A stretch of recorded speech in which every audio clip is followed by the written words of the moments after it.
Bismillahirrahmanirrahim. Assalamualaikum warahmatullahi wabarakatuh. Waalaikumsalam warahmatullahi wabarakatuh. Waalaikumsalam warahmatullahi wabarakatuh. Alhamdulillah. Alhamdulillah nahmaduhu wa nasta'inu wa nastaghfiruhu wa na'udzubillahi min syururi anfusina syarri a'malina may yahdihillahu fala mudhillalah wa may yudhlil fala hadiyalah. Asyhadu an la ilaha illallah, asyhadu anna Muhammadar Rasulullah. Segala puji bagi Allah Subhanahu wa taala yang mempertemukan kita pagi ini. Semoga semua dalam keadaan sehat walafiat, dalam keadaan bahagia, dalam keadaan selalu mensyukuri nikmat-nikmat yang Allah berikan kepada kita, termasuk nikmat perdamaian. Jadi kita suka lupa nikmat damai yang diberikan Allah kepada kita. Coba kita lagi di Kiev, lagi di Ukraina, nggak bisa kita bikin kegiatan seperti ini. Jadi ada satu karunia yang juga patut kita syukuri, bahwa negara kita, bangsa kita dalam keadaan baik, damai, dan berdaulat. Salawat salam tidak lupa kita junjungan kepada Nabi kita, Nabi Muhammad SAW, yang banyak mengajarkan kepada kita, khususnya tema yang akan kita kupas pagi ini, tentang manajemen, tentang memimpin, tentang membangun gerakan, tentang aktualisasi, dan tentang bagaimana kita mendinamisasikan organisasi kita untuk mencapai sebuah tujuan bersama. Kawan-kawan semua yang saya hormati, Teh Dewi, wabil khusus yang telah mengundang, satu kehormatan bisa berbicara di forum kaderisasi tertinggi gitu di Nasyatul Asia. Kata Teh Dewi tadi sangat selektif, tinggal sekitar 40-an. Jadi buat saya satu kehormatan bisa berbagi gagasan di tengah pemimpin hebat perempuan. Karena gimana pun perempuan ini adalah kunci dari pembangunan peradaban. Kalau kita percaya peradaban itu dibangun di keluarga, maka perempuan itu punya kontribusi yang paling besar untuk membangun itu. Dan kalau kita juga percaya bahwa orang yang pertama kali mempercayai Islam adalah Siti Khadijah, dan itu menjadi cikal bakal pergerakan selanjutnya, maka perempuanlah yang juga berhak dan wajib menjadi bagian dari kontribusi pembangunan peradaban. Saya percaya hadirnya Nasyatul Asia bukan hanya untuk mengisi kegiatan kita di tengah kesibukan yang lain, tapi pasti ada mimpi menjadikan Islam rahmatan lil alamin dalam konteks kita berorganisasi di sini. Apalagi di sini tadi saya lihat juga salah satu tema yang diangkat oleh teman-teman adalah bangkit membangun gerakan yang dinamis untuk kesejahteraan perempuan dan anak gitu ya. Jadi kalau kita ngomongin perempuan dan anak itu udah 70 sampai 60 sampai 70% jumlah penduduk sebetulnya dalam satu populasi demografi yang ada. Jadi kalau Nasyatul Asia bisa berperan banyak, maka pandangan saya pasti dia juga akan bisa berbuat banyak untuk perubahan bangsa ini. Kawan-kawan, saya pengen memulai organisasi dari tingkat individu. Jadi buat saya, kalau teorinya adalah organisasi adalah kumpulan individu-individu. Jadi kalau kita bisa mengelola individu-individu, maka organisasi pun akan jalan. Kebanyakan kita fokus pada sebuah sistem struktur yang kaku, tapi kita lupa individunya. Organisasi itu badan, tapi jiwanya adalah anggota-anggotanya. Nasyatul Asia punya kelebihan, punya value yang sudah memang dibangun oleh teman-teman Muhammadiyah sejak puluhan, mungkin sampai satu abad ya Muhammadiyah. Udah ratusan tahun yang lalu gitu ya. Betul ya? Jadi value inilah yang akan membuat Nasyatul Asia pasti berbeda.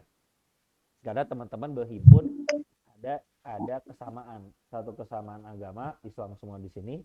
Yang kedua ada kesamaan metode pergerakan yang memang sudah terdidik selama dalam proses teman-teman menjadi bagian dari keluarga besar Muhammadiyah.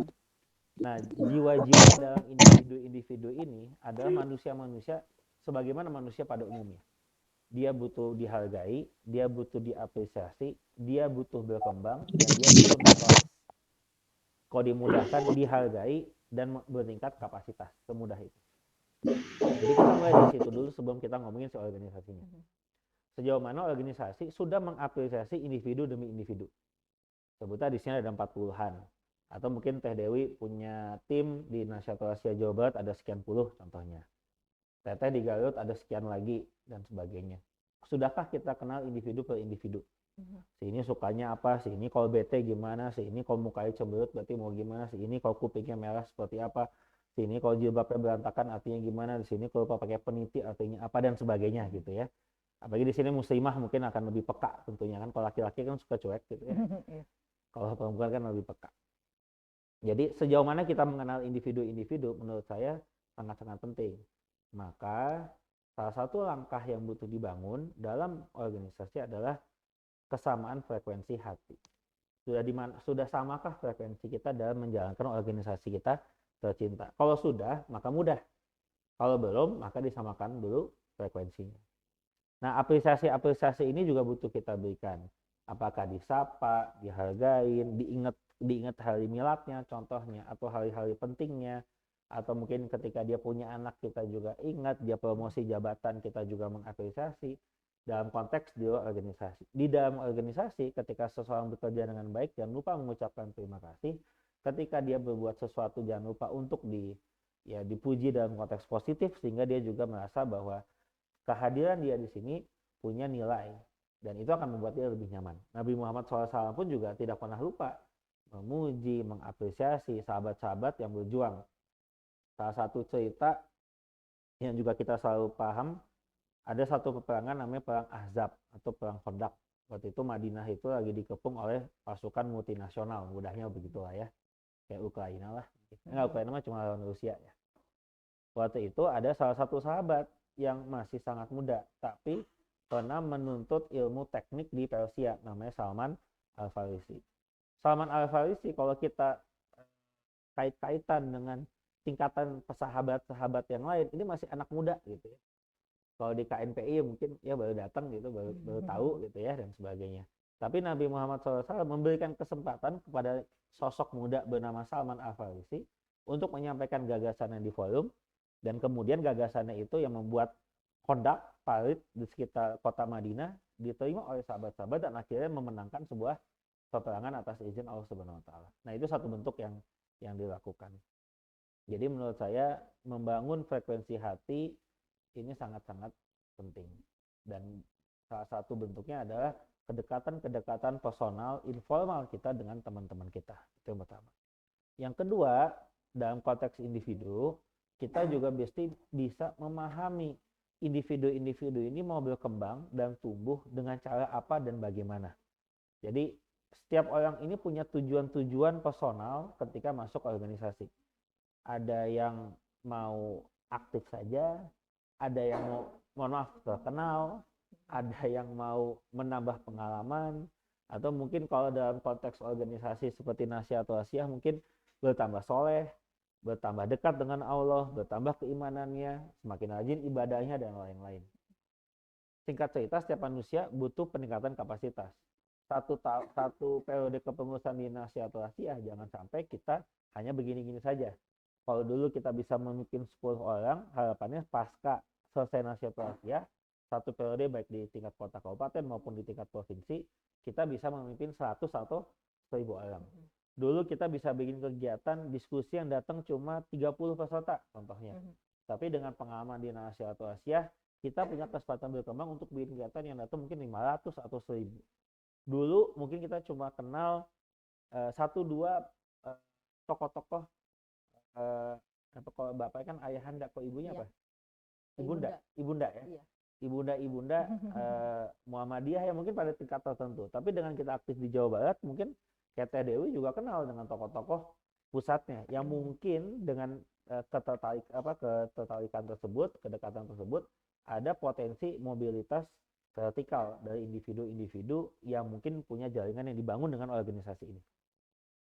Nah, maka penting buat kita kawan-kawan semua, biasanya kalau kita ikut organisasi kan Teh ada kuesioner kan? Iya. Apa alasan kamu masuk Nasya atau Asyah? Pasti ada pertanyaan kayak gitu kan? Untuk organisasi seperti ini pasti jawabannya pengen menjadi muslimah yang lebih baik, betul nggak? Itu jawaban pertama kan? Silaturahmi. Yang kedua silaturahmi, berarti menambah teman, nambah jaringan, nambah itu. Yang ketiga pasti jawabannya kurang lebih dekat dengan Allah. Yang keempat pasti kurang lebih jawabannya meningkatkan kapasitas. Jika ini ada 4 list utama, ya kan? Jika ini adalah 4 list utama atau 3 list utama dalam pendaftaran tersebut, lebih dekat dengan Allah, belajar organisasi, menambah teman, apa segala macam, maka Nasya atau Asyah wajib memberikan apa yang mereka butuhkan. Give what they need. Sebagaimana juga dakwah Nabi itu kan nggak pernah langsung ngomongin hal-hal yang kaku kan, tapi pendekatan yang sifatnya personal. Nah, maka penting buat kita juga kawan-kawan untuk mengetahui potensi-potensi setiap individu. Si siapa sukanya nulis, si siapa sukanya baca, si siapa jagonya baca puisi, si siapa jagonya cari duit, si siapa jagonya ngecap-ngecap, si siapa jagonya cuma ceramah, tapi juga potensi. Si siapa jagonya ribut, nggak ada masalah. Kayak saya di KNPI gitu kan. Oh cuma ya. Enggak, maksudnya kan ada yang orang dalam maksudnya. Jadi di organisasi kan ada yang bagian dapur, ada yang bagian kenal. Biasa orang yang cuma ceramah itu nggak jago tuh disuruh lobby negosiasi gitu kan. Itu nggak. Ya kadang ada yang bisa dua-duanya gitu. Ada saya punya teman waktu aktif di Masjid Salman yang jagonya jadi imam masjid gitu. Penghafal Quran gitu. Udah tugasnya itu aja gitu. Makanya kan ketika perang apa ya, lupa saya. Nabi pun juga tidak mengizinkan semua sahabat ikut dalam peperangan. Ada beberapa, sebagian sahabat yang memang dijaga ya karena jagonya itu gitu ya. Kalau bahasa saya tadi jagonya ceramah atau lain-lainnya. Nah kita mesti tahu tuh teman-teman teteh semua potensinya apa. Nah itu kenapa kalau kita merefleksikan dalam Sirah Nabawiyah kita, Nabi Muhammad itu memilih asabiqun awalun nggak satu tipe, tipenya macam-macam. Ada tipe perempuan ya, satu ada Khadijah lah gitu ya. Ada tipe bangsawan, diplomat gitu, namanya Abu Bakar Siddiq. Ada tipe pengusaha, Sandiaga Uno-nya gitu kan, Utsman, Mus'ab bin Umair contohnya. Ada contoh intelektual mudanya, ada Ali. Ada premannya juga gitu ya. Ya Umar bin Khattab itu kan tanda kutip semacam itu gitu ya. Dengan kegagahannya, keberaniannya, itu mah preman kota Mekah sebetulnya yang bertobat dan akhirnya menjadi satu kekuatan untuk umat Islam dan lain-lainnya lah. Artinya kita pun juga masih tahu siapa Abu Bakar kita, siapa Khadijah kita, siapa Ali kita, siapa Mus'ab kita, siapa. Abu Bakar As-Siddiq tidak pernah dikasih tugas memimpin peperangan walaupun dia ikut peperangan. Dia bisa perang, tapi untuk mimpin ada Khalid, ada Umar, contohnya kayak gitu. Utsman juga nggak pernah disuruh memimpin peperangan karena potensinya adalah nyumbang uang gitu. Suruh cari duit aja, lobby boleh, negosiasi boleh, dakwah boleh. Atau yang namanya Khalid, kita balik. Khalid itu tidak pernah menjadi khalifah karena memang gayanya cocok di lapangan, beda-beda. Ali unik, bisa semuanya. Dia kadang memimpin perang, dia juga bisa memimpin organisasi. Jadi saya lihat Nabi Muhammad pun juga menempatkan individu pada porsinya masing-masing. Ada beberapa sahabat yang memang tugasnya mengajarkan nilai-nilai Islam. Diutus ke Persia, diutus ke Romawi, diutus ke Yaman, diutus kemana tujuannya untuk itu. Nah kita lihat itu dulu. Nah dalam organisasi yang teman-teman pimpin, sudahkah kita memetakan potensi individu-individu kita? Sudahkah kita tahu potensi-potensinya? Sudahkah kita mengetahui apa yang mereka butuhkan dan kita tahu cara meningkatkan kapasitasnya? Lalu kemudian sudahkah kita mengapresiasi setiap individu-individu yang ada? Seperti contoh kegiatan kita saat ini. Kalau saya waktu awal datang ke saya, Teh Dewi bilang kegiatannya 40-50 yang datang gitu kan. Tapi kan karena sebuah situasi PPKM Jam 11. kalau kita tidak punya potensi dinamis fleksibel, maka kita akan susah untuk bisa berpikir semacam ini. Oh bisa kok pakai studio, bisa kok pakai itu. Jadi mumet kan. Padahal kan ini hal sederhana, pindah ke studio, kegiatanmu juga tetap jalan. Yang penting on cam apa segala macam, nilai-nilainya tetap terjaga. Jadi saya kira itu bab 1. Tahu siapa yang kamu pimpin, tahu siapa yang di organisasi kamu, tahu apa potensinya, tahu cara mengembangkannya, dan jangan lupa apresiasi dia. Nah itu yang pertama. Nah yang kedua kita bicara tentang organisasi. Nah organisasi ini mesti punya tujuan, mesti punya jalan, mesti punya visi.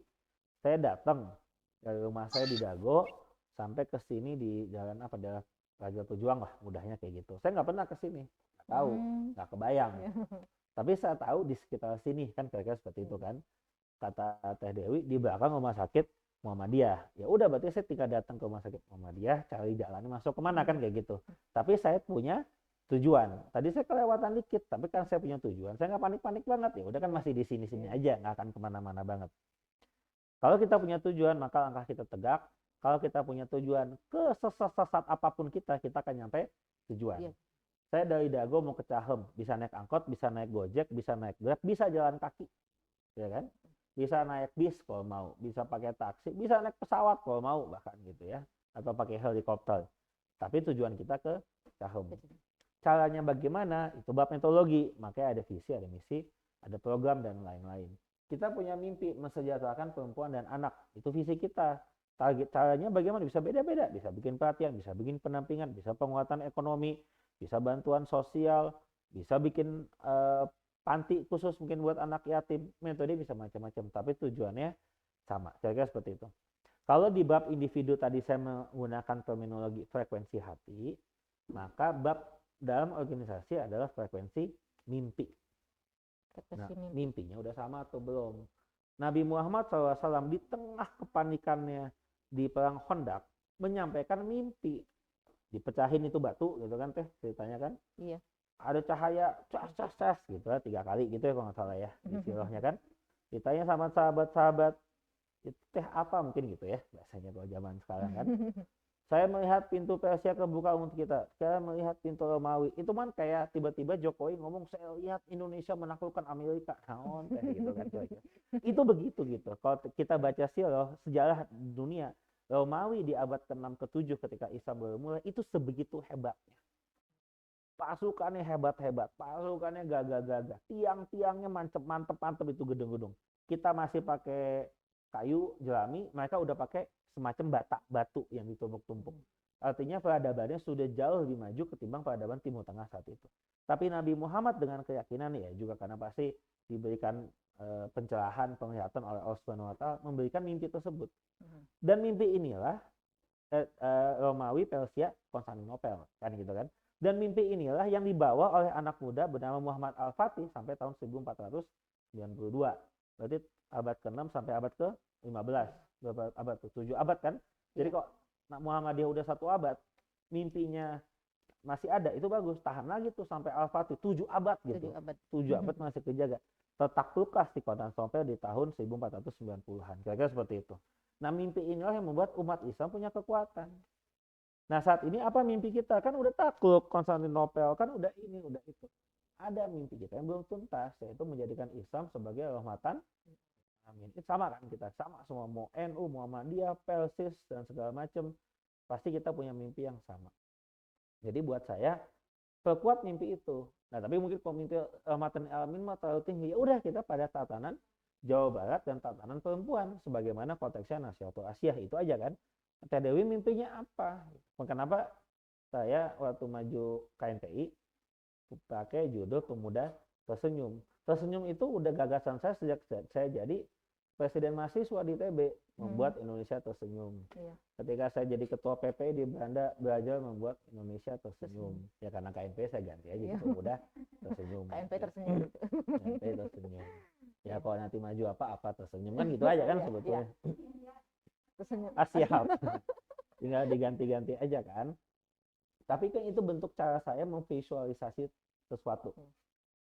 Ya Pak siapa namanya Gubernur Pak Ridwan Kamil menggunakan kata juara. Iya. Pak Jokowi menggunakan kata hebat. Atau apalah maju hebat dan sebagainya. Semua punya jargon gitu.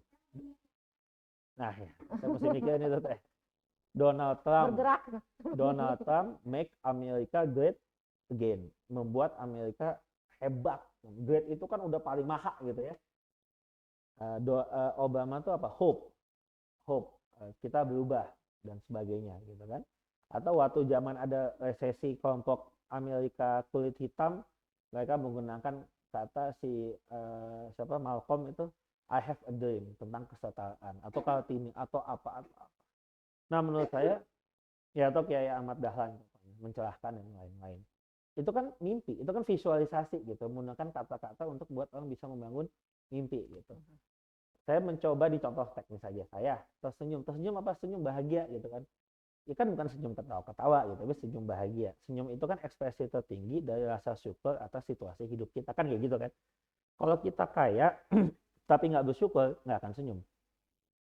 Kita pas-pasan tapi kita bersyukur, kita akan senyum. Jadi kita bukan bikin semua orang kaya, semua orang jadi S3, semua orang jadi apa.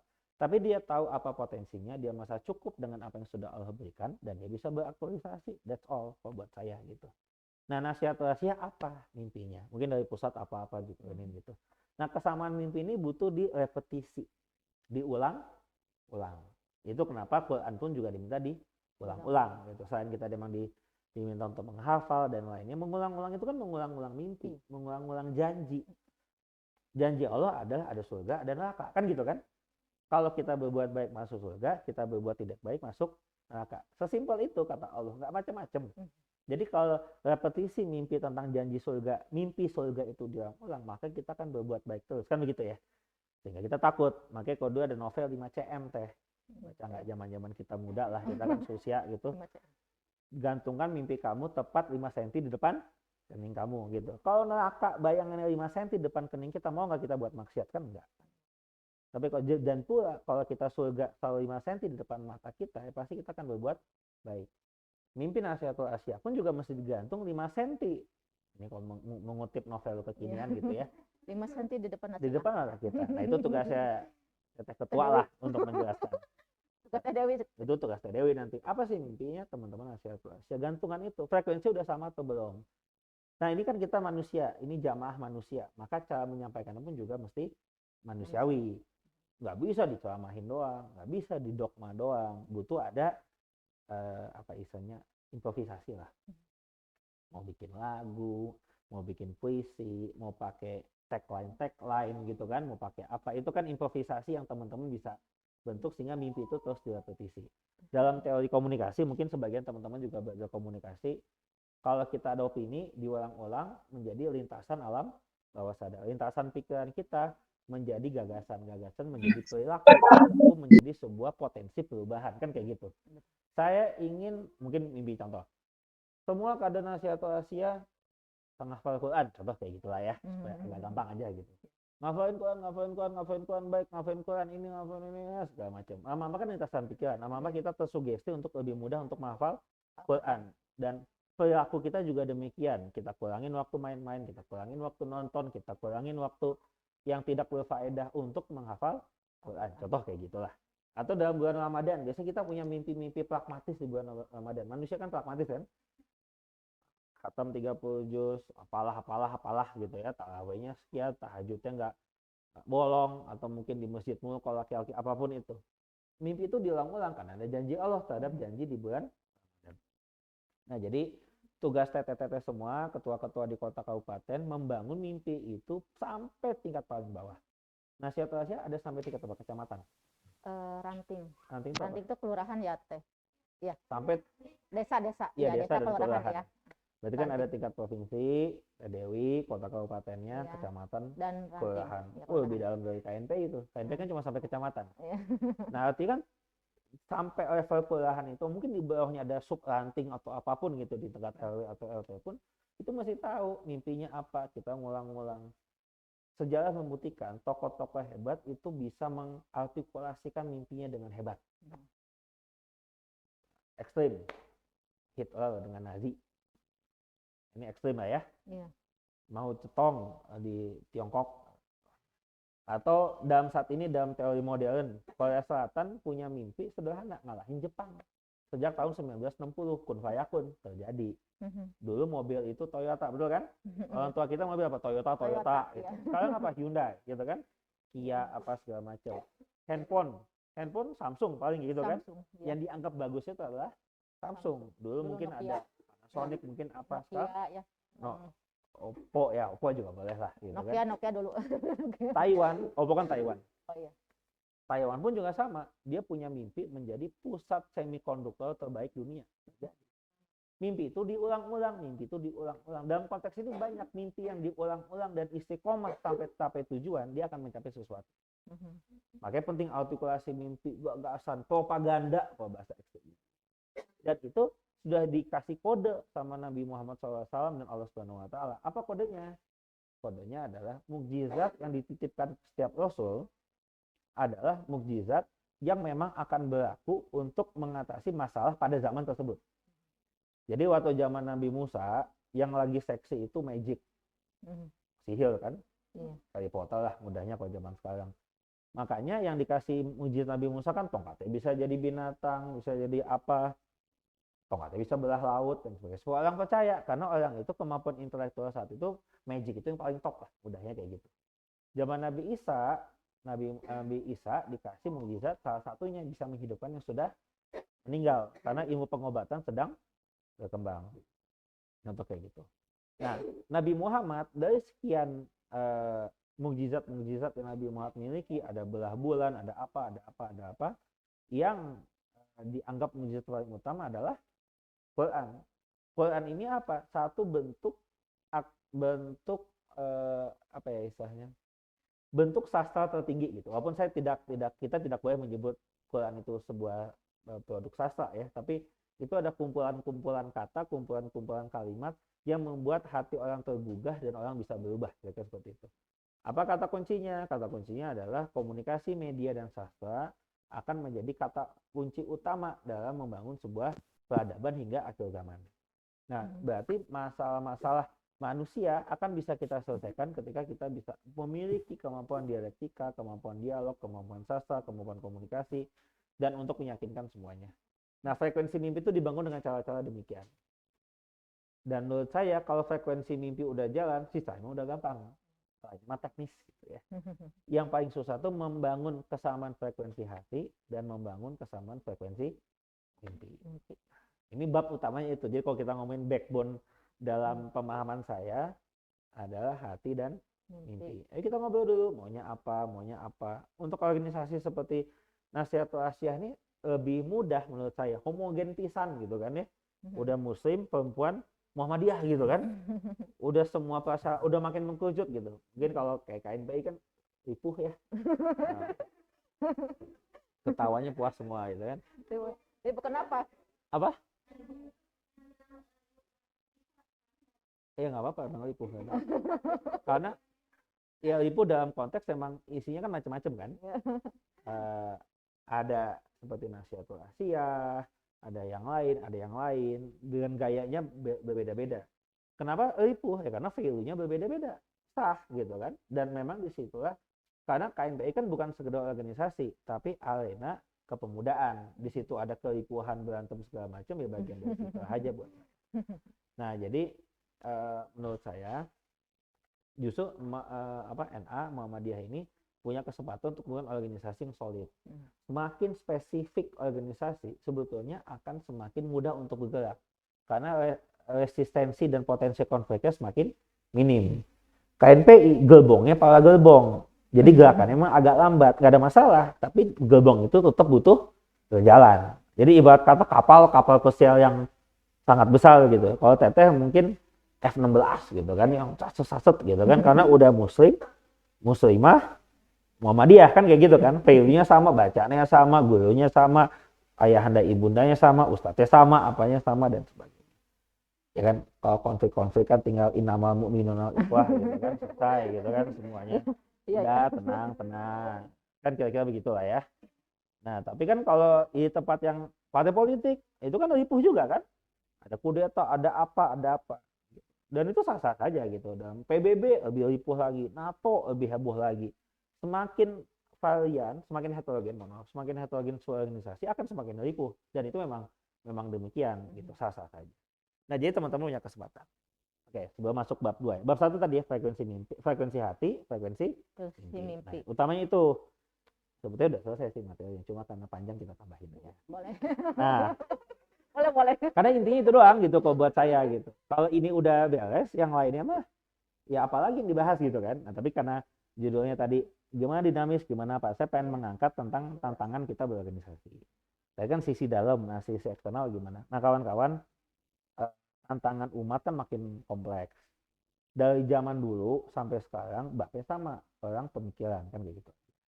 Ya kalau istilah pengajiannya mah gozul fikri lah. Nah, perang pemikiran ini saya ingin mengajak teman-teman di Nasihatul Asyah Muhammadiyah jangan hanya melihat perang pemikiran dalam konteks sesama muslim, inward looking banget gitu ya. Oh ini kan beda, ini kan kunut, ini kan enggak, kayak gitulah babnya gitu kan. Oh ini kan beda pandangan, metode kita dengan gerakan ini beda apa. Itu kan buat alasan-alasan aja gitu kalau buat saya gitu. Sedangkan masalah kita judul ini aja udah deg-degan kita. 70% masalah anak bangsa perempuan, itu ada ya. di perempuan dan Anak. Sepakat ya? Iya. Laki-laki bapak-bapak dewasa mah nggak usah dipikirin. Karena untuk generasi selanjutnya Nah, ya. Kalau Tete Nasihatul Asia sekarang lagi di Ukraina gitu ya, Iya. itu lebih ripuh lagi. Kenapa? Soalnya perempuan dan anak-anak lagi dievakuasi kan. Iya betul. Bapak-bapak dikasih senjata di Kiev untuk nembak-nembakin. Lebih pusing lagi tuh bapak-bapak yang meninggal kan masalahnya lebih masalah lagi. Saya pernah diskusi dengan Teh Amel juga, Teh Dewi kan kita diskusi tentang perceraian segala macam gitu ya. Ya kan kalau di Sukabumi kan kita menyebut Sukabumi waktu itu kan di tempat-tempat lainnya gitu sebut nama kabupatennya, maaf udahlah kan banyak kasusnya karena ekonomi gitu teh ya, ekonomi edukasi gitu. Kalau di Ukraina kan masalah peperangan gitu, besok-besok bakal jadi single parent semua tuh karena mungkin bapak-bapaknya ketembak sama Rusia sama apa kita nggak tahu ya, kompleksitasnya macam-macam. Jadi bersyukurlah tadi seperti di awal nikmat kedamaian. Nah tantangan umat ini sangat banyak. Perempuan juga semakin resilience dengan dogma-dogma yang juga mungkin membuat pemikiran-pemikiran Islamnya juga jadi tergerus gitu kan. Kita emansipasi yes, tapi bukan berarti kebebasan penuh gitu kan ya. Mandiri iya, tapi juga bukan berarti jadi sesuka-sukanya. Kita selalu punya koridor yang selalu kita jaga. Kita selalu juga punya gagasan yang butuh kita kawal dan sebagainya. Sehingga teman-teman mesti memahami bahwa hadirnya teman-teman di sini mesti menjadi solusi atas masalah-masalah umat yang semakin kompleks. Zaman kita kecil, mainannya kan gitu-gitu aja kan ya. Zaman yang saya bawa anak nih, si Langit nih contohnya kan. Kompleksitas tantangannya kan juga makin macam-macam. Masalah gadget contohnya, masalah distribusi informasi yang semakin kemana-mana dan lain-lain. Itu juga akan jadi masalah anak. Masalah ekonomi yang juga makin perempuan juga semakin kompleks dan lain-lainnya. Jadi menurut saya kita mesti peka dulu bahwa ada masalah-masalah bangsa, ada masalah-masalah perempuan, ada masalah-masalah yang lebih besar ketimbang masalah organisasi kita atau friksi kita di antara sesama organisasi keislaman. Itu dulu kita coba petakan. Kalau kita sudah tahu peta masalah anak bangsa, peta masalah bangsa, kedepannya juga akan lebih mudah. Makanya banyak yang bilang, kalau kamu tahu masalah, sebetulnya detik itu pula kamu tahu solusinya. Nah, saya pengen coba list. Kalau di Jawa Barat ya, dalam konteks perempuan, ada masalah tadi tingkat perceraian yang tinggi. Lapangan kerja perempuan, itu juga jadi masalah karena terkait ekonomi. Ya karena ini Forum Muhammadiyah. Masalah pindah agama juga menjadi masalah tertentu juga. Gitu kan. Masalah behavior, sikap. Mohon maaf ya, perempuan yang merokok, perempuan yang apa dan sebagainya itu juga menjadi masalah-masalah kita juga. Ketidakpedulian terhadap kesehatan perempuan atau mungkin turunan terhadap isu-isu kesehatan, kanker cervix dan sebagainya dan lain-lain yang menjadi turunan-turunan atas dinamika isu perempuan.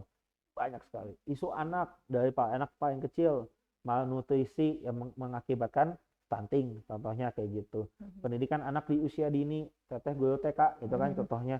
Gimana kita memastikan pendidikan anak di usia dini itu betul-betul terjadi. Kalau memang anaknya bisa masuk PAUD bagus, masuk TK bagus.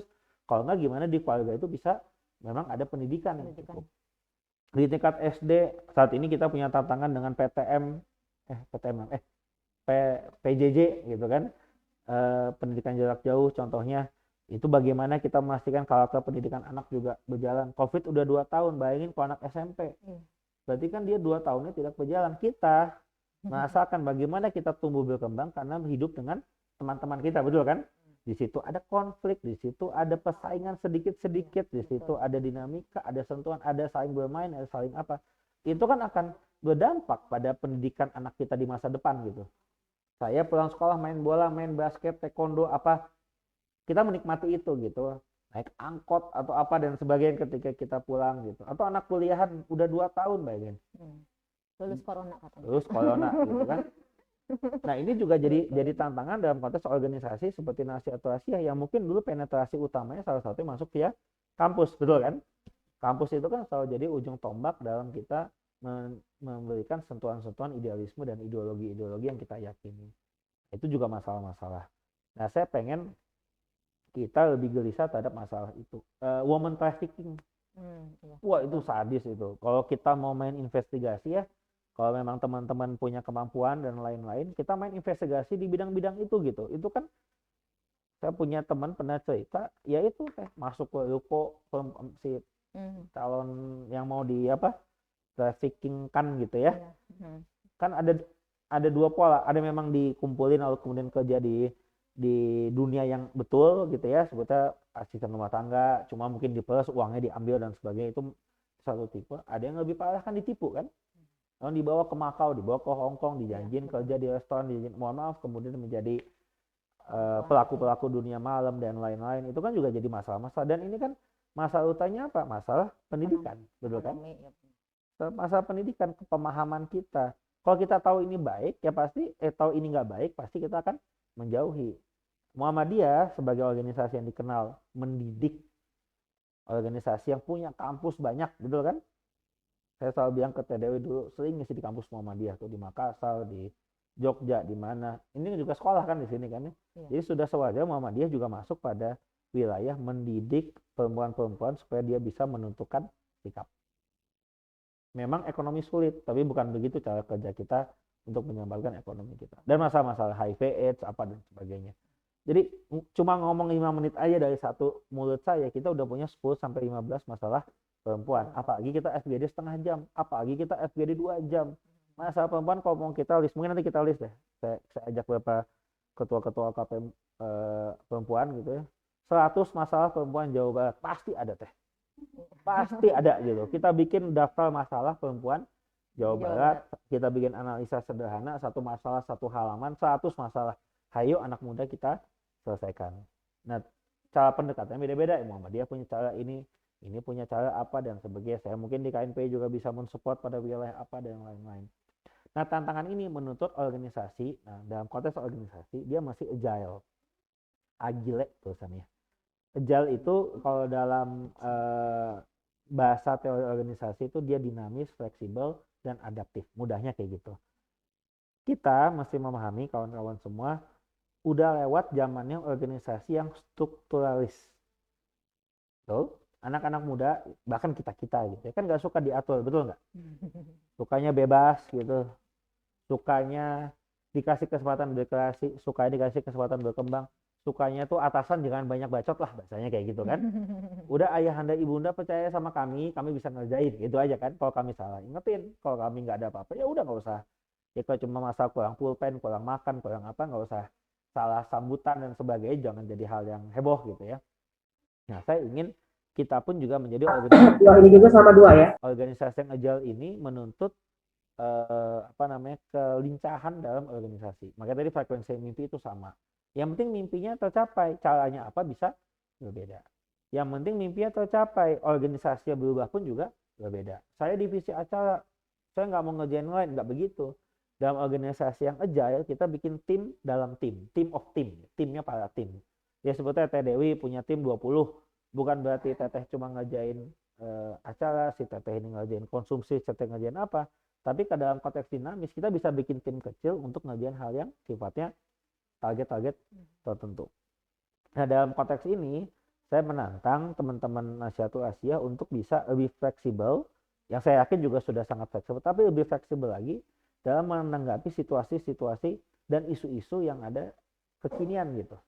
Nah, hal yang juga menjadi tabu di antara kita tuh kadang, kita itu suka enggan masuk pada isu-isu yang potensi konflik. Kenapa? Soalnya kita lebih inward looking. Contohnya, mohon maaf, saya tuh pengen sebetulnya tema yang yang guru pesantren yang tindakan asusila kepada santriwati itu mesti kita angkat gitu. Apa sih masalahnya? Kenapa bisa terjadi? Kenapa para perempuan nggak mau speak up, kan kayak gitu kan ya? Itu kan bukan kasus kemarin soal, ini kan udah kasus berbulan-bulan, bertahun-tahun, betul ya? Why they don't speak up gitu? Kenapa mereka nggak mau muncul? Padahal kalau mereka mau speak up, nggak butuh korbannya terlalu banyak. Itu kan jadi masalah di antara perempuan kita juga gitu kan. Ini kan jelas gurunya berbuat tindakan yang salah. Kenapa dia tidak mau mengingatkan? Contohnya demikian.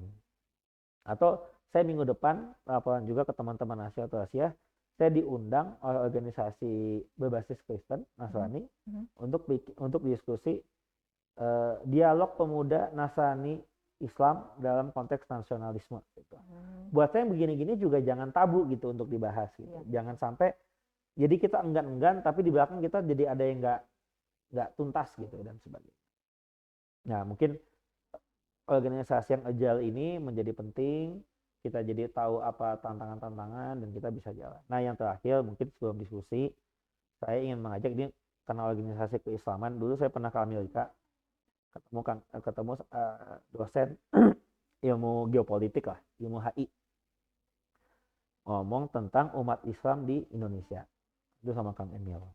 Nah, si dosen ini ngomong gini, Indonesia itu negara Islam terbesar, tapi pengaruhnya dalam tatanan dunia dan tatanan umat Islam dunia itu dianggap masih minim.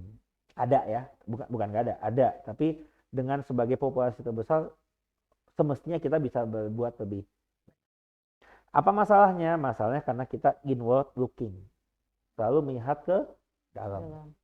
Nah, kita memang boleh mengevaluasi kekurangan, tapi jangan sibuk mengevaluasi kekurangan, karena masalah bangsa lebih luas.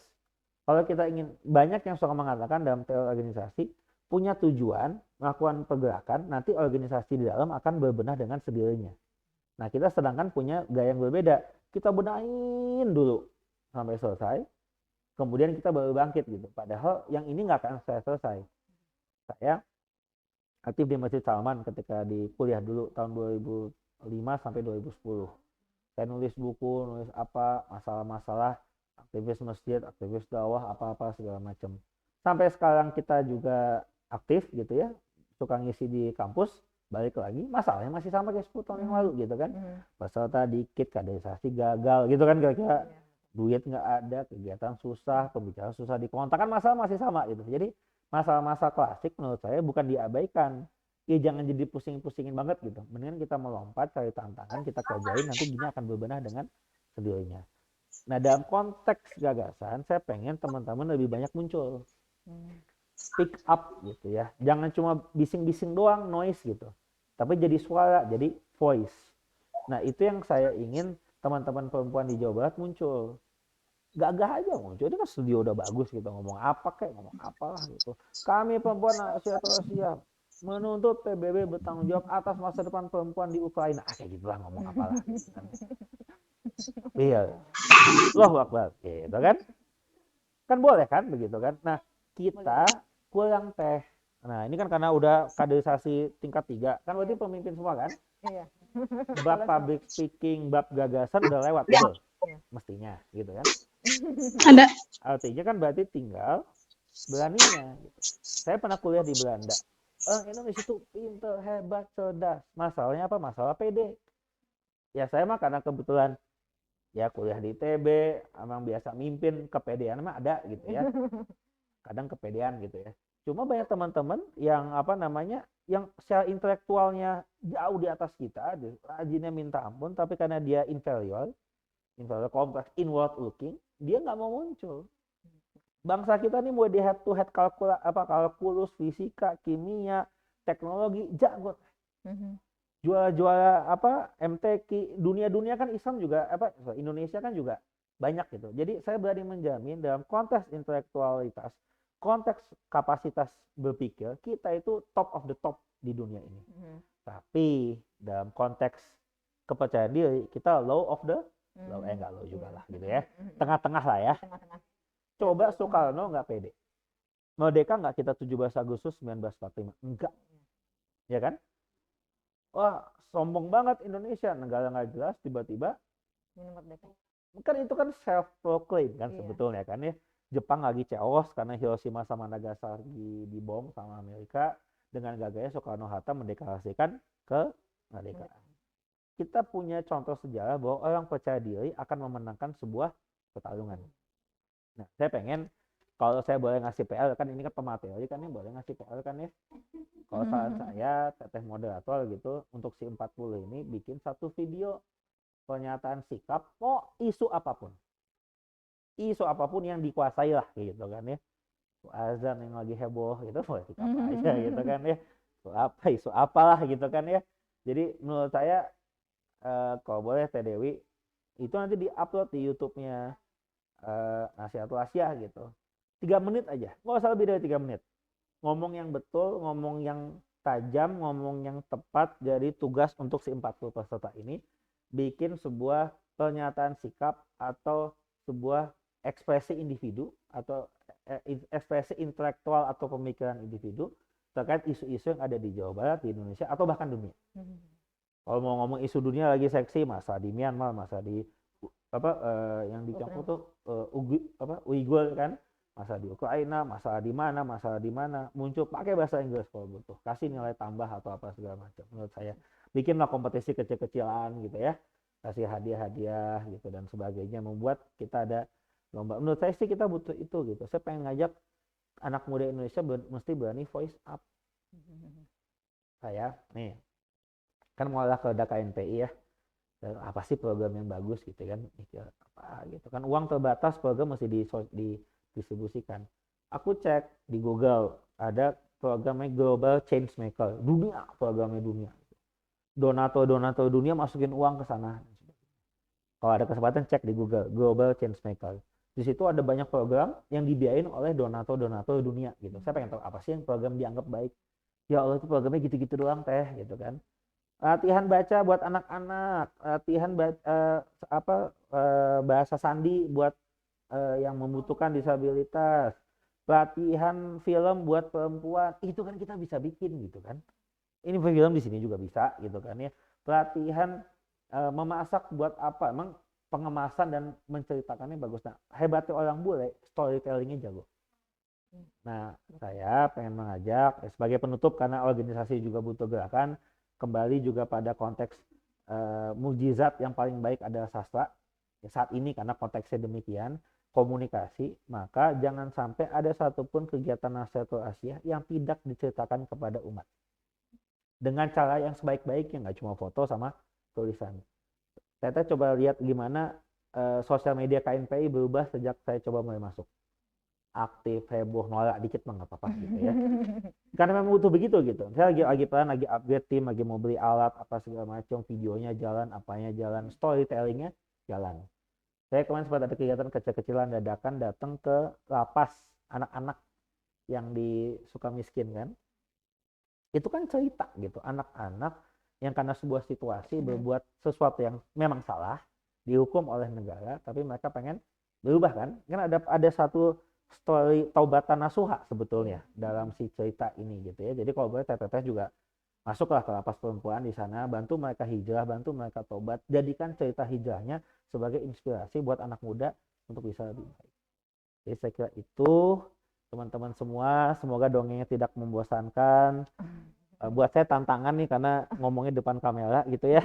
Jadi mudah-mudahan tetap fokus, sehat-sehat selalu. Mungkin pada yang jawab kita bisa diskusi. Misalnya, assalamualaikum warahmatullahi wabarakatuh. Waalaikumsalam warahmatullahi wabarakatuh. Terima kasih Kang Ridwan yang telah menyampaikan begitu banyak masukan, petuah mungkin ya, seperti itu. Yang masih muda teh. motivasi juga sih sebenarnya buat Nasiah, khususnya pimpinan wilayah Nasiah atau Nasiah Jawa Barat gitu ya. Masalah tadi ya, frekuensi hati dan frekuensi mimpi. Bahwa di suatu organisasi itu hanya bukan manajemen saja yang harus dikelola, manajemen administrasi atau manajemen pengelolaan keuangan saja gitu, tapi pengelolaan hati juga, seperti tadi bahwa melihat potensi seseorang itu di suatu organisasi itu perlu ya gitu. Jadi kemampuannya di mana nih orang tersebut, individu itu di mana kemampuannya, apakah dia mampunya sebenarnya mengelola uang, tapi dia harus memposisikan menjadi bagian konsumsi gitu, seperti itu mungkin akan bukan salah sih, akan kurang gitu ya geraknya gitu ya, seperti itu. Terus tadi frekuensi mimpi memang itu perlu kan, karena mindset kita itu memang dari mimpi ya. Ketika misalkan kita aku harus bahagia setiap pagi kita bangun dengan berdoa, aku hari ini harus bahagia. Kalau guru TK cocok emang kayak gitu ya. Gitu. aku harus bahagia, aku harus bergerak gitu ya Teh ya, seperti itu. Kayak Itu kayak sebenarnya kan ngajarin anak-anak gitu kan, iya, betul. diulang-ulang di Iya, apa kan, iya, sama kayak gitu. Orang tua juga sama, kita juga iya. butuh dibegitukan dengan cara yang berbeda. Iya, betul seperti itu Kang. Karena kan kalau misalkan satu kali ucapan itu tidak akan menempel di satu pikiran gitu ya. Nah, Pikiran bawah sadarnya gitu ah seperti itu. itu Iya. maksud saya itu. Ketika eh, kita menidurkan anak nih. Hmm. Menidurkan anak itu bukannya bobo ayo bobo. Bukan seperti itu kan, tapi kita nak, kamu suatu saat akan menjadi seorang hafijah gitu ya, Oh. atau apa. Itu sebenarnya Cara tidurin anak kayak gitu. ke alam sadar yang paling bawah itu akan terbawa gitu. Kamu harus menjadi seorang muazin yang ada di Madinah gitu ya. Masya Allah. Ya, jadi itu sebenarnya kenapa kamu harus menjadi seorang anak yang soleh atau soleha, itu memang seperti itu. Masuk Jadi ke bawah sadar kan? iya, betul. Jadi itu memang perlu. Jadi bukan hanya didongengkan yang lain-lain gitu ya, seperti itu. Nah, itu saya tadi memang frekuensi mimpi apa namanya itu tertarik sekali gitu ya Kang ya, masalah itu gitu. Frekuensi mimpi Teteh ya. Pimpinan ya. Apa Jadi mimpinya? mimpi nasihat wasiat itu apa? Nah, Bergerak. Masya Allah. Iya. Ya udah sama itu kan. Iya. Udah sesuai Iya. kita omongan kita kan? Iya, iya seperti itu ya Kang ya. Ya mungkin itu Betul. garis besarnya adalah hati, mimpi, perjuangan, dan bagaimana kita menyelesaikan satu permasalahan di masyarakat kayak gitu. Mungkin teteh-teteh yang ada di ruang Zoom, kami persilakan kalau ada yang akan ditanyakan kepada Ketua Umum KNPI kita gitu ya. KNPI kita, betul kata Amel, kita ya. Mangga teteh silakan untuk atau di ruang chat atau di apa listen ya, seperti itu. Mangga. Kami buka 3 pertanyaan. Dari PDNA oleh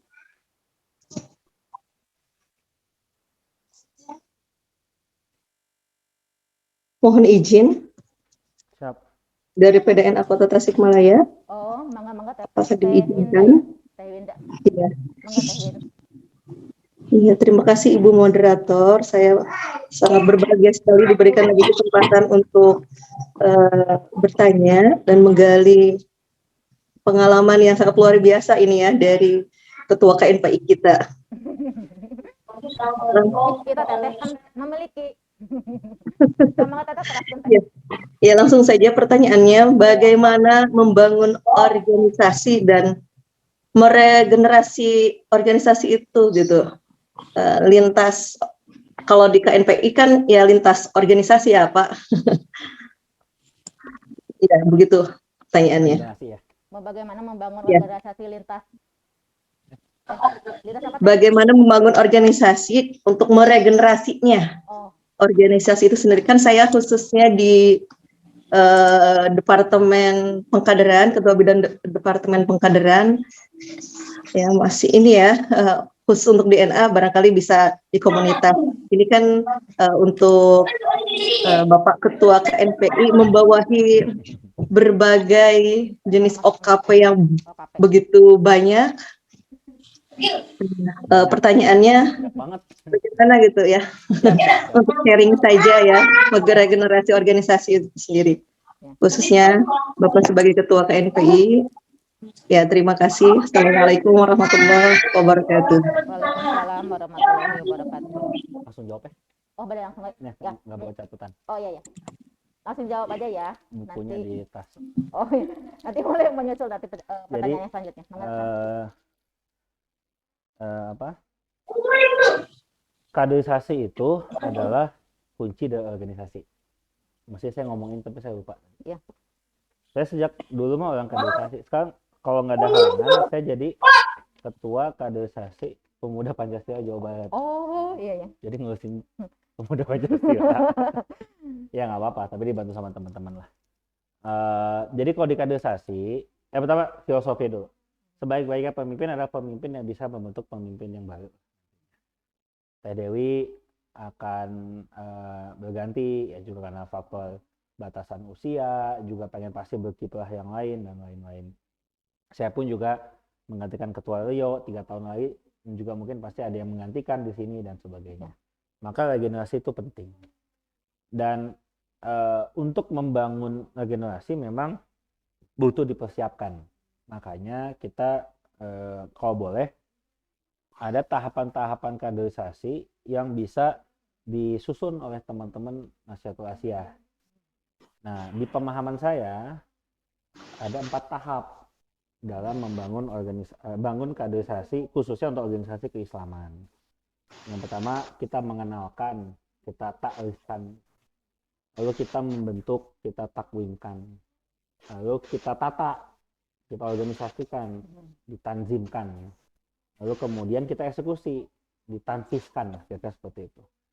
Jadi mengenal, membina, menata, lalu aktualisasi, implementasi.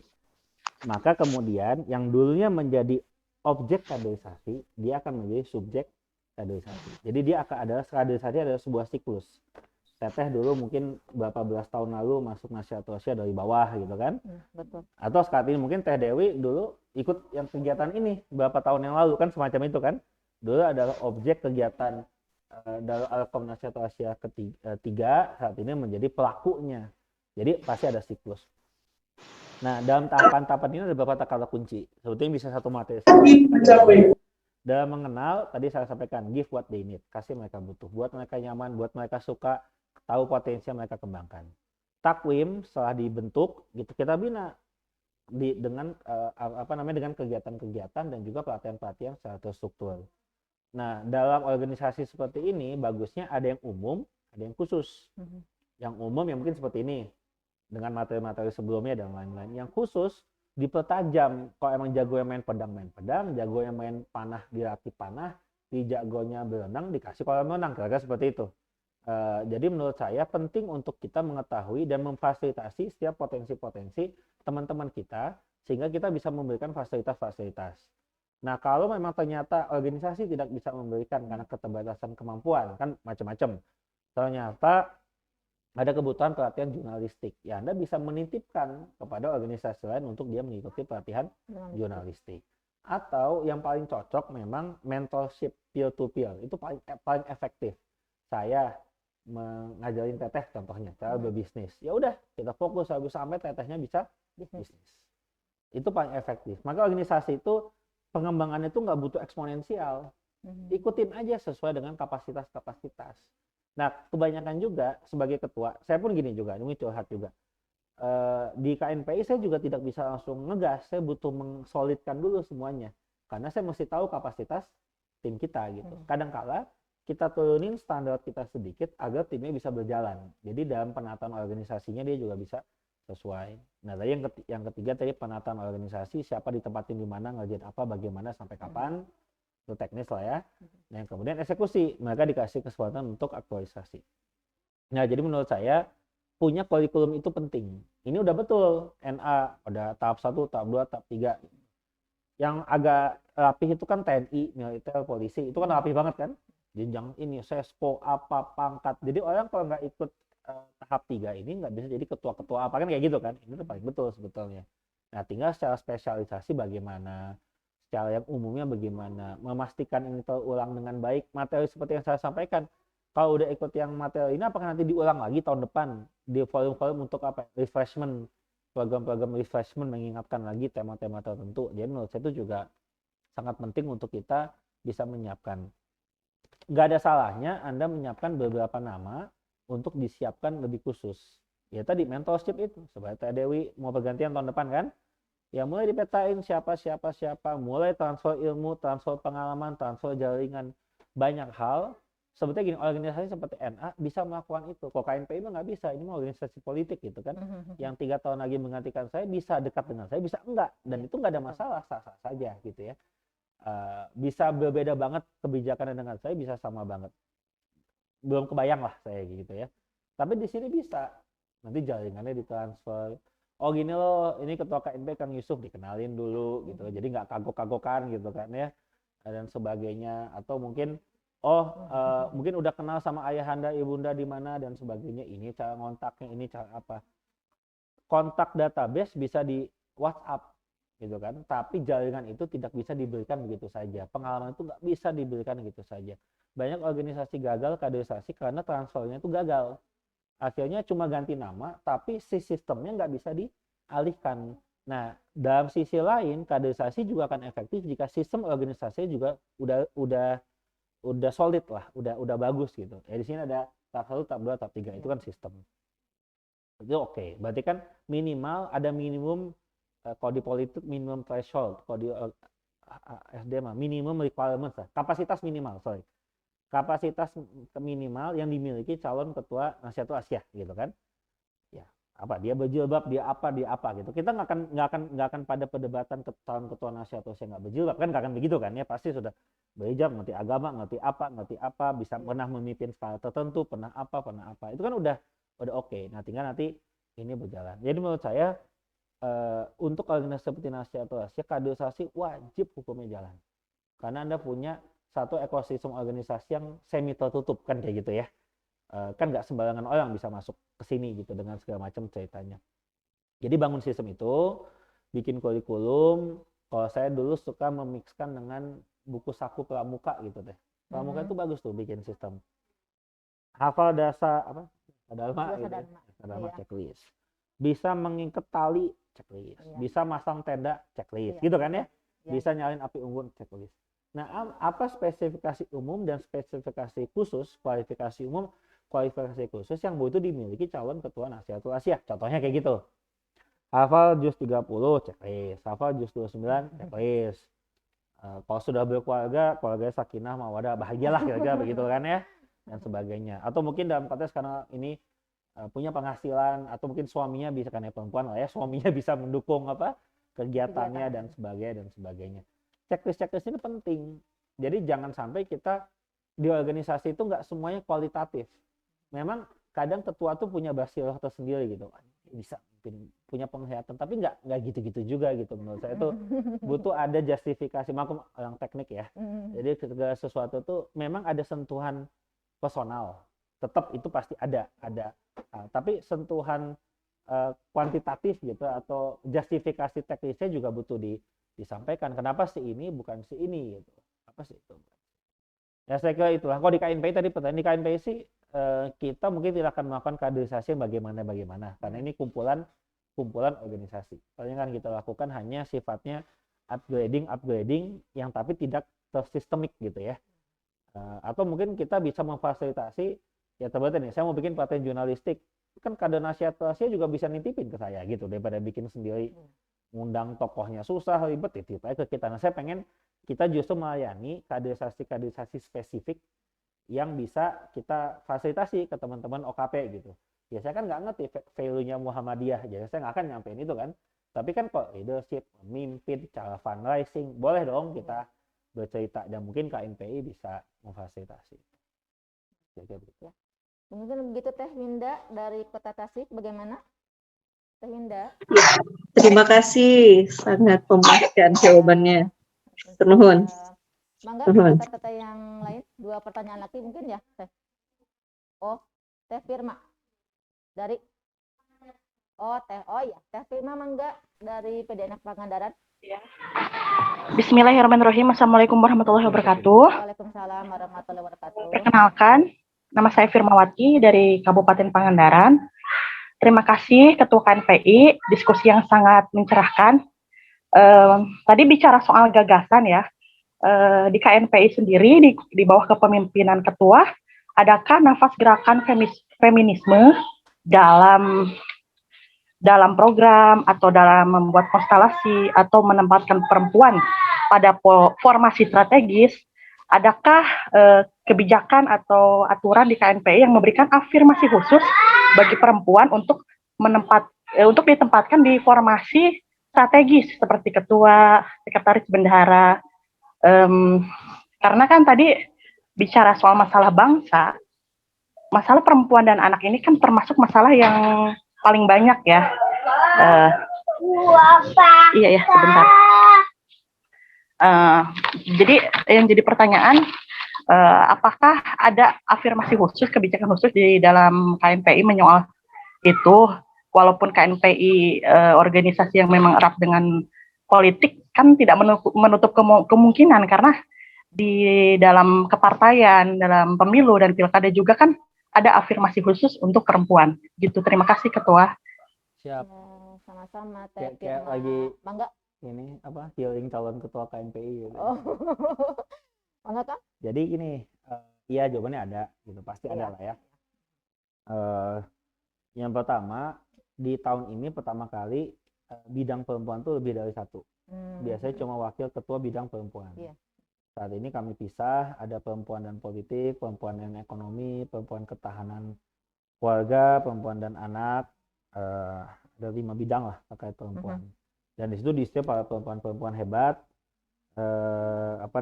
yang akan bersama-sama juga membangun pembangunan kepemimpinan pemudi ya di Jawa Barat, seperti itu. Ya kalau dalam tatanan ketua sekretaris bendahara memang belum ada perempuannya gitu ya, memang karena sebetulnya masih kebutuhan, ini organisasi maskulin banget gitu ya. Rasanya belum siap gitu ya, karena zolim aja kalau perempuan sudah menikah punya anak kita culik sampai malam apa segala macam.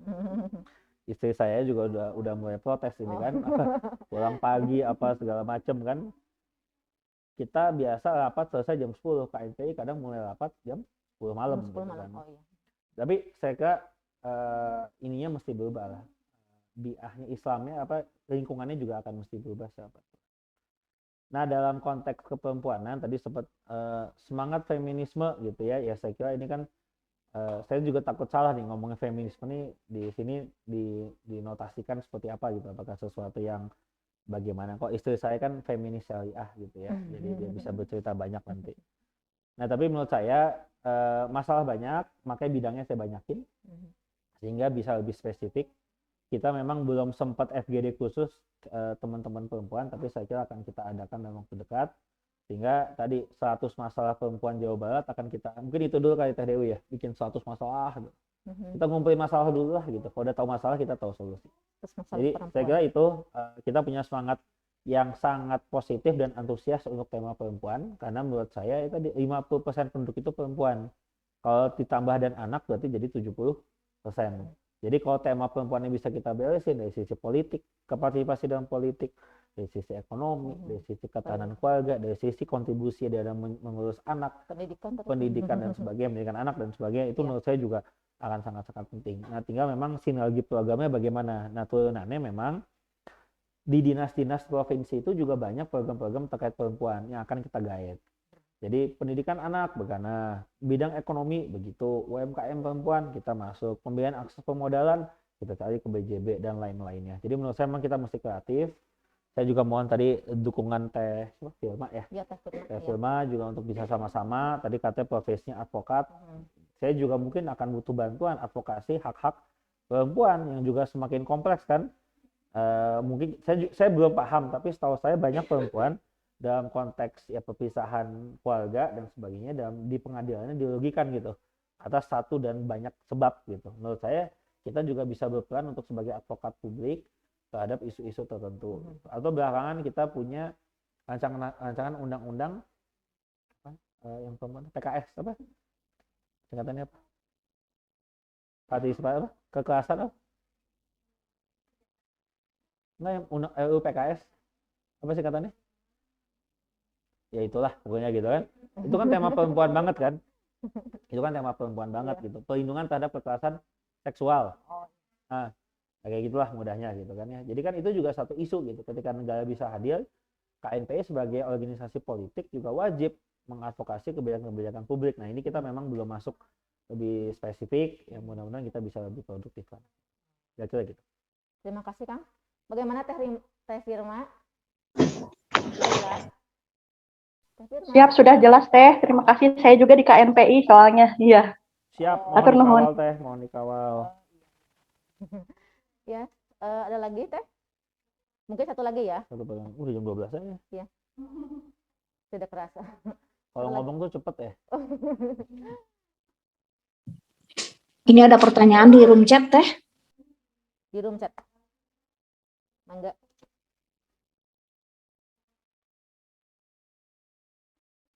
Silakan Teh Neng LT. Dari siapa Teteh tadi?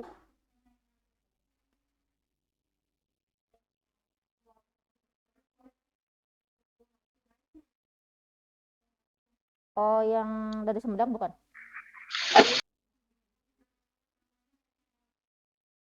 Teh Neng Elvi. Teh Neng Elvi. Yang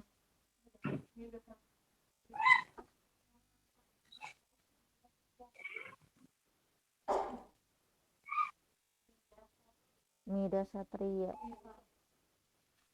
Ini ada pertanyaan dari Teh Rika. Mhm.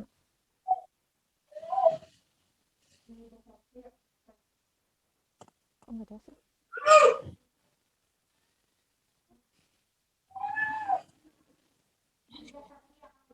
Mida Satria, Teteh. Teh Mida Satria. Silakan untuk bertanya. Oh, Teh Mida Satria. Iya. Mangga Teteh dari Kabupaten Bogor. Ya, terima kasih. Assalamualaikum warahmatullahi wabarakatuh. Waalaikumsalam warahmatullahi wabarakatuh. Perkenalkan, nama saya Nida dari PDN Kabupaten Bogor. Terima kasih kepada Ibu Moderator. Yang ingin saya tanyakan terkait tantangan yang tadi sempat dibahas. Tantangan bagi perempuan, terutama perempuan di desa yang agak kesulitan untuk berkarya, apalagi terbentur dengan tradisi yang berlaku gitu, Pak.